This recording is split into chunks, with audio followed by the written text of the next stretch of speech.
say, baby, what you doing? What you doing? Where you at? Where you at? This is just ridiculous. Oh, I learned about Anderson .Paak a few years ago, and I wish I had known before, because just, I mean, what an unbelievable talent, just in terms of sheer groove. I mean, he's got a great voice, he's a great drummer. His Tiny Desk concert is still like one of my favorite Tiny Desks of all time. The dude is not just a songwriter and a singer, like, he can play. And I know that's not news to fans, but just, it was something that kind of caught me off guard. I was like, this dude can play the drums really, really well. And already, I mean, that's just like, that's the first thing you hear. Even from that intro fill, there's a certain depth to it that you can't get out of a machine, and you can't get out of a drummer that doesn't have a groove like that. I look too good to be alone. My house clean, my pool warm. Wow, okay, so this is what I love so much about this stuff. Bruno Mars has done this, I mean, honestly, like Uptown Funk did it. What was the one, What I Like? I think that's what it's called. He's put out some great stuff. It's funny because, you know, Bruno Mars, of course, he has a catalog of music that is kind of just that pop, insert here, mainstream, sell a bazillion copies type of stuff that to me is not particularly interesting. But a lot of the stuff he's done recently has just been mind-boggling. I mean, what a way to bring back a groove that is so tied to its kind of 70s, 60s, 70s roots, yet progressing it into a more modern era of R&B and modern soul. I've just been super impressed. And of course, Anderson .Paak is in that similar vein, just doing incredible beats, incredible grooves, and just great chord changes. And these are no exceptions. So let's check it out.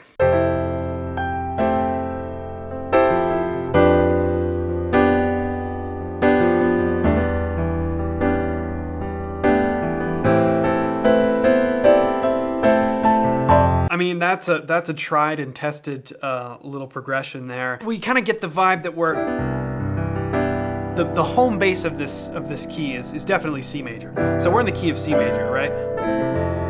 So we're starting on the 4 chord, F major 7. And then this is a really common thing that you would hear with these types of songs in this particular style. You'd hear a 5 chord, the G major, but we hang on to that F in the bass. Really, the function is kind of just as like a 4, 5, but what's happening is rather than the bass line follow, we're leaving the bass line on that F because it's going to eventually fall to the E, to the 3 chord. And what that does is it just keeps, instead of kind of like bouncing around, it's just a really nice suspension. Even though the chord itself is not a sus chord, the bass line kind of leaves us hanging on that F until we go and release it into the E minor.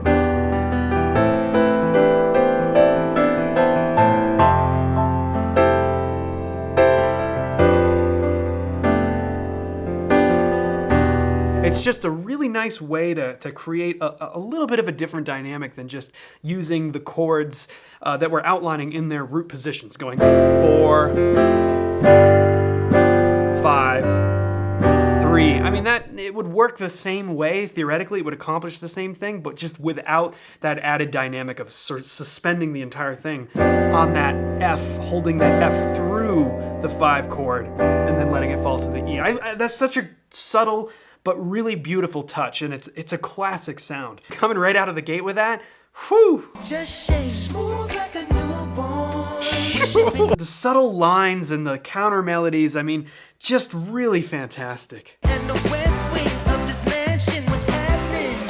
I am playing Yo! every word that I say. Okay, all right, so I've listened through this before, okay, and the first time I listened, I was just like, what? It's kind of laying the groundwork of what it's gonna be. So none of the sounds up to that point were surprising to me. It was just super, real solid groove, amazing tone quality, and of course the great melodies and counter melodies and all that stuff. But then we switch over to Bruno's part and it drops into E flat major, and I'm like, whoa!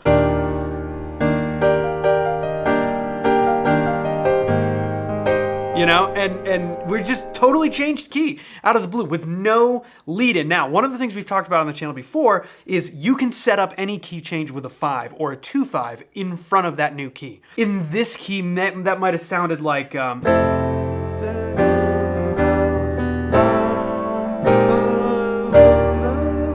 right, setting up the E flat with a 5 chord. In this case, I'm kind of using like a B flat sus 13 before dropping, but they don't do that. That intentional choice to leave out any type of transition is really effective here because it totally catches your ear off guard and you're just like, whoa, whoa, drops right into the E flat. That's such a great sound. I ain't playing no games. Every word that I say is coming straight from the heart. So if you're trying to lay these on. I love that. That is such a E flat major. So now we're technically we're like in the key of E flat, right? So 1, 4, 4, 3, 2, and then we bring the 5 chord of the original key, right? Because we said we were in C major.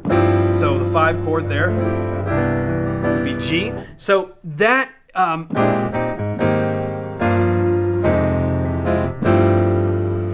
what a just amazing sound. Now, the relationship between C and E flat is a minor third. Now, minor thirds work really well as key changes. It might be because it's a very different key center. I mean, we have here, like in C major, if we were to go to G or F or even, maybe not D as much, but G, for example, and F, like those are very similar keys. If we look at their key signatures, they don't contain very many sharps or flats. But when we go to something like E flat,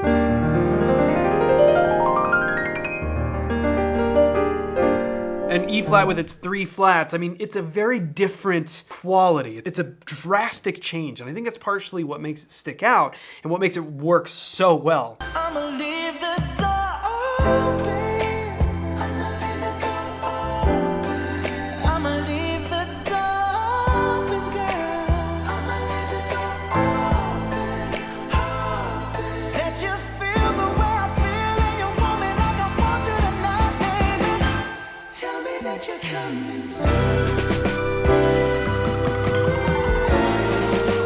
And this is what I'm talking about. It's so exciting for music to especially, you know, these days when things like dominant chords with alterations like a flat 9 and a flat 13, I mean, it's not exactly common in pop music or mainstream music in general, whatever subgenre it may be. Not super common these days. And so to hear stuff like this just steer straight into it and utilize a flat 9, flat 13, A7 chord. I mean, that is just so cool to hear in this context, and it works so well because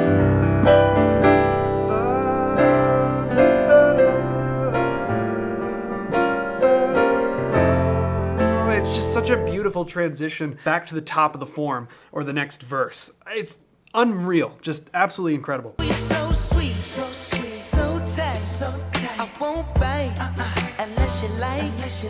If you The video is so great. I mean, it's awesome. It's so well filmed and really, really brilliantly put together. I love it. feel the way I feel and you want me like I want you tonight, baby.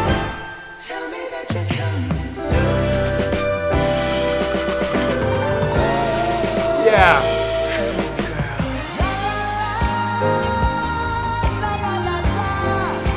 And yet again, another place that we're not expecting. There's no warning. It's just, let's drop into this totally different space for the bridge. And it's just like, whoa, catches you off guard and it sounds so good. We left on that A7, flat 9, flat 13 voicing. I can see sharp 9 too, maybe. Let's see, what?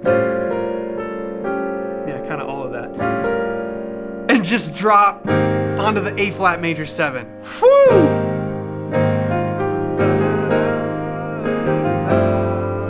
Going back to the 5 chord of that C, right? What I just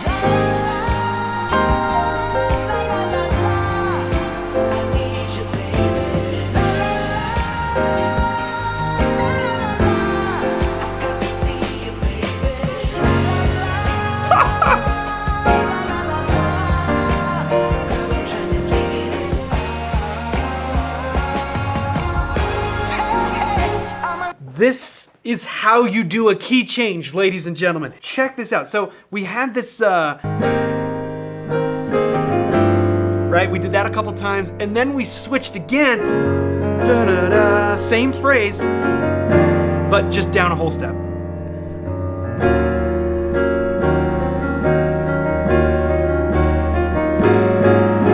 This is setting us up for, or in the case of how the verse actually goes, it doesn't go to the 1, it goes to the 4. Right? Where did we start? We started in the key of C. Now,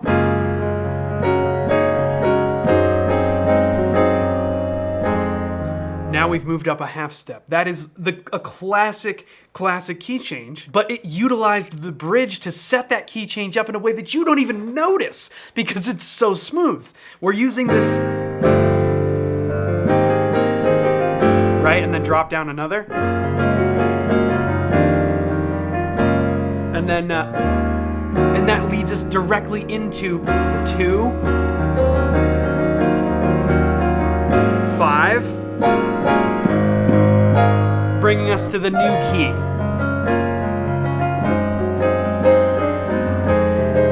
Brilliant. I mean, just really, really fantastic writing. Oftentimes with key changes, they can be very abrupt, and composers just want to get the heightened progression out of it. Like, well, let's, throw a key change in there and it'll bring everything up to the next level. Well, sometimes that works. And in fact, you can see in the beginning, we utilize that sudden drop into the E flat key center, and it works really well. But the problem is, sometimes they're just kind of there.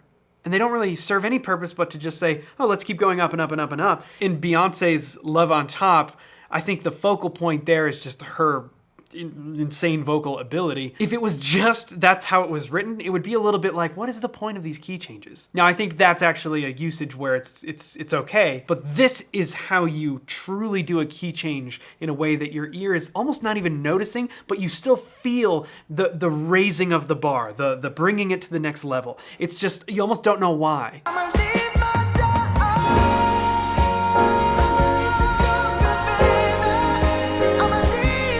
I'ma leave my door open, girl. And I'm hoping that you feel the way I feel, and you want me like I want you tonight, baby. Tell me that you're coming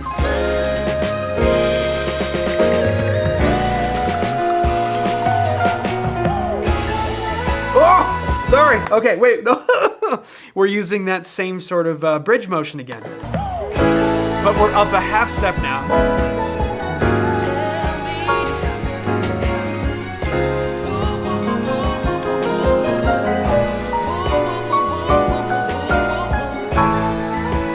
Yeah.